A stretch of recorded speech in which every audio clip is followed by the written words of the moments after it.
Si mnajua hiyo mtihani ni sahi. Nataka tupange formation moja moto. Ya mwaka. Venye tukitoka hapo kila mtu anapata A. Sasa mimi si mnajua unit mimi class rep hata. Mimi hata hiyo vitu najua kila kitu. But sitaki kuwapea yote. Mimi nimejitolea nitawapea 50 marks. Tutapea 50. Yeah.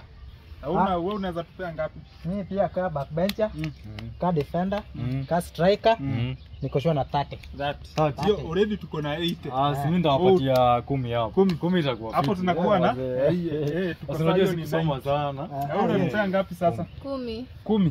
Haya, in fact hapo sasa tutakuwa tumepata sana. Tutapata A. Na huyu sasa Bro, sasa itakuwaje? Si wewe utatupea 5, acha atupee 5. 5 man, si 5 5 tutakuwa tumemfinya sana. Si atupatie 2. Tupe tu 2. By the mbili tutakuwa tumemfanyia kafeva kidogo, si ndio? Mbele bana inatumia nini? Hata jui. Huyu atupea tu moja. Moja pekee Moja itakuwa tu. Mimi nilikuwa naona aje atupea half. Hapo. Hiyo iko sawa. Ama tumekufinya. Hapo bana. Hapo unajua bado tumepata. Kwa hiyo tumekufinya. Uko sawa kabisa bro. Twende Ama makasirika. Hakuna kukasirika.